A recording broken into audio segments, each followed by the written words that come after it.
அனைவருக்கும் வணக்கம். நான் இப்பொழுது எருதும் அதன் புத்தி கூர்மை கதை கூறப்போகிறேன். ஒரு விவசாயி தன் நிலத்தை உழுவதற்காக ஒரு எருதை வைத்திருந்தார். எருதிற்கு வயதானதால் அதில் காட்டில் கொண்டு போய் விட்டுவிட்டார். தான் நீரும் உணவும் இருக்கும் ஒரு வசதியான இடத்தை தேடி எருது நடந்தது. வெகு தூரம் சென்ற எருது அதை போல ஒரு இடத்தை கண்டதும் அங்கே வசிக்க தொடங்கியது.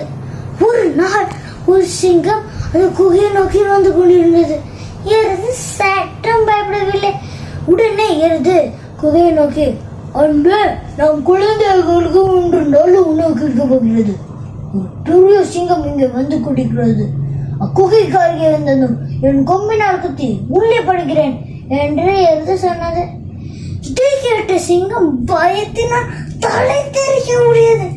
பயந்து ஓடி வந்த சிங்கத்தை ஒரு நரி வழி வலித்து காரணத்தை கேட்க சிங்கமும் நடந்ததை கூறியது.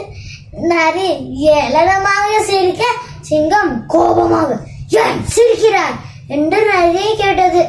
சிங்கராஜாவே, உங்கள் முட்டாள்தனத்தை பார்த்துதான் சிரிக்கிறேன். சிங்கராஜாவே, உங்களுடைய வைமுத்தையது ஒரு சாதாரண பிராணி. அது உங்களுக்கு ஒரு நல்ல இறை. வாருங்கள், காண்பிக்கிறேன் என்று நரி சொன்னது.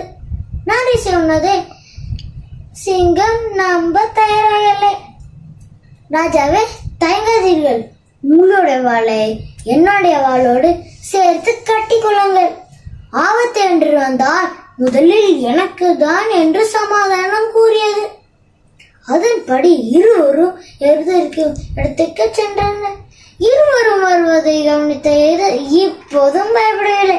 புத்திசாலி எருது நரியை பார்த்து, ஏய் நரியே, உன்னை 2 சிங்கங்களால் அழைத்து வர சொன்னேன். ஆனால் நீயா ஒரே ஒரு சிங்கம் தான் அழைத்து வந்திருக்காயே.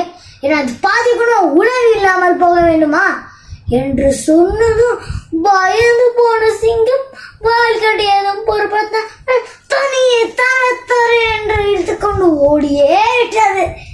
இதை பார்த்து எருது, நரோஜா, என் புத்தி கூர்மையார் நரோஜா என்று சந்தோஷமாக வாழ்ந்தது. நண்பர்களே, இந்த கதையிலிருந்து நீங்கள் என்ன தெரிந்து கொண்டீர்கள்? நம் அறிவு கூர்மையால் எந்த ஒரு ஆபத்தையும் நாம் வெல்லலாம். நன்றி, வணக்கம்.